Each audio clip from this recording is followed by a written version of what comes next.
Hi everyone, we're going to work with TinkerCAD today. CAD is computer aided drafting. Drafting is like designing something. And we're going to do it for the 3D printer. And to do that, we're going to go to tinkercad.com and we're going to sign in. And you guys actually already get an account because you're going to sign in with Google. And we're going to use your DGF email for that. Just click on your name. And it should bring you to this page right here. It might ask you to do some lessons first, so you can just skip that, or you can go through and do them. They're really helpful. They really are.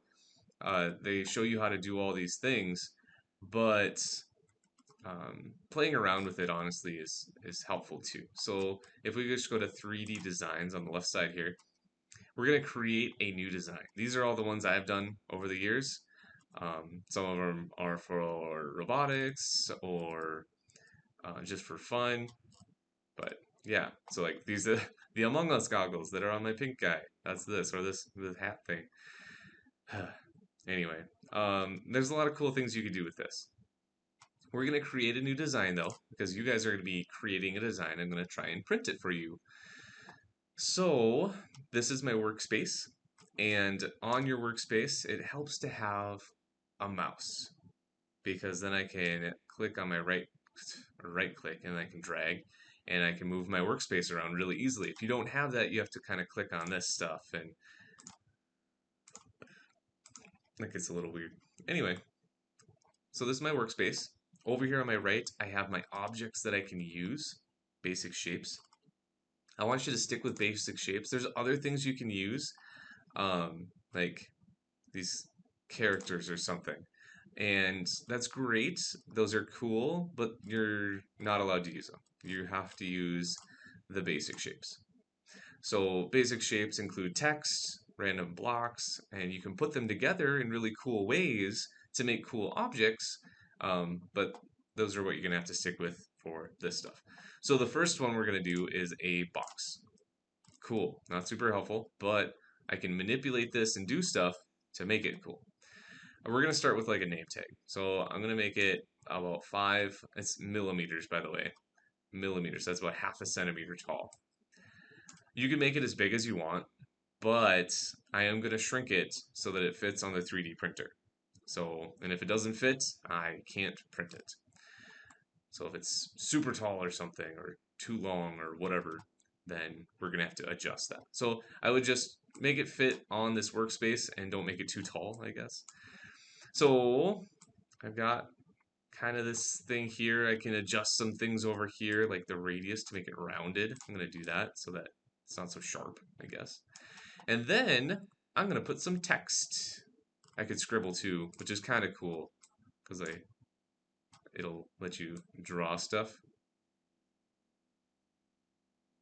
Or I could do like, oh, I was trying to do a W or an M. Mr. Will. So good. Yep. Or a circle or something with faces. Yeah, it's just clear. Next. Let's go back. No, undo. I'm done. Get out of here. I'm going to delete that. I just clicked to delete on my keyboard and it went away. So, over here, let's say I have my keychain. Let's just do a keychain. I can put a little circle up here. Let me make that a little smaller. If I push shift and then move it, it makes it symmetrical. So I can move it that way. Oh, that's not what I wanted. I want to move the box. Okay. So I have now made this little hole, but it hasn't cut through it yet. I actually have to select both things and then group them. So up here on the right, I have group. So if I group them, it cuts. So now I have a hole. So I could put a little rope in there and I could put this on my bag or something. And now I know that it's mine. It would help to have my name on it though. So let's put our names on it. And so to do that on the right side, I got text. So I'm going to put some text in here. I don't want it to say text. So I'm going to write, no, let's go, you fool I. Perfect. No, let's, just fool. There we go. Perfect. So good. Right now it's a little hard to see, so I'm going to change the color. It doesn't matter in the final thing because it's going to print whatever you have in the printer, like the color, so it doesn't matter. It just helps to see. So I want this to cut into this though, because that's kind of cool. So I selected the words and I push hole over here instead of solid. When I make it a hole, it wants to cut in, but I have to group it in order for it to cut. So I go over here and I hit group. But the problem is now I have these floating things. These are just going to pop off and they're not going to be connected anymore. So that is a problem.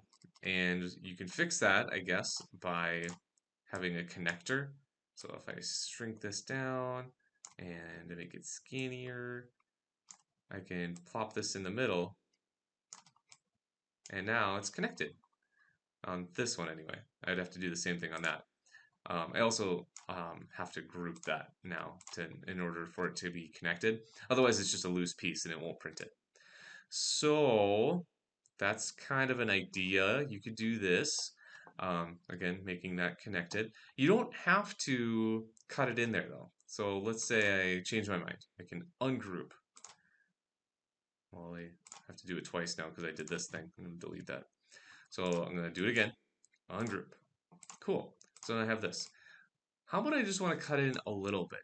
There's this little cone shape up here, and I can lift my whole object up in the air. Oh, that's too high. I want it to cut in just a little bit. Now I'm going to group it. Group. And now it's got this little indent, and I don't have to worry about my O's popping out. So it doesn't go all the way through. It's just on one side, and it's kind of cool. So that's kind of an idea. You can definitely do other things. You can make your different designs however you want. You can try and make an Among Us character. I forget what they look like now. Got like a backpack or something, and then this thing. And then you just kind of fill it in, I guess. Make this bigger.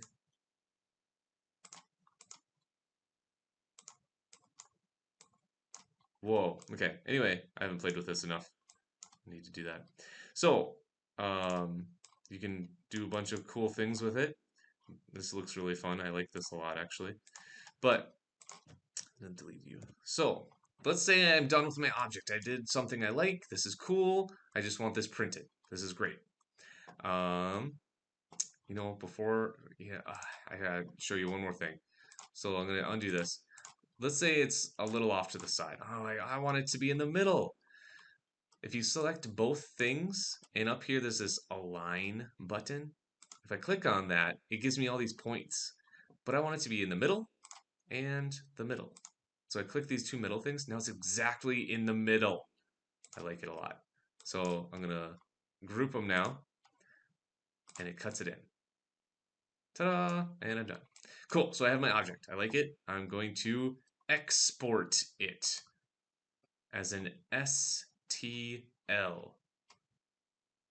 So it's going to be like a three-dimensional object. So we're going to use STL. So I click on that, and then it downloads it. So it comes over here. Now it's on my computer somewhere. Okay, so you have your object. You have it downloaded as an STL. Now you need to send it to me. So you're going to compose an email. I want you to send it to me, Mr. Will, and I'm going to have you title it 3D print. But you still have to put your object in here. So for me, I can just click and drag it in there. You might have to use the paperclip and attach the file. So it'll show up as whatever it's called in your design. You can change this to full tag or something, whatever mine is. And when you download it, it'll show up as that, but obviously I downloaded it before I changed it. In any case, that's what's going to show up here, and it needs to be a .stl. That's the file that the 3D printer reads, so it needs to look like that. So you're going to put that in there, you're going to title it 3D print, and then send it to Mr. Will. That's it. That is all you need to do. Good luck.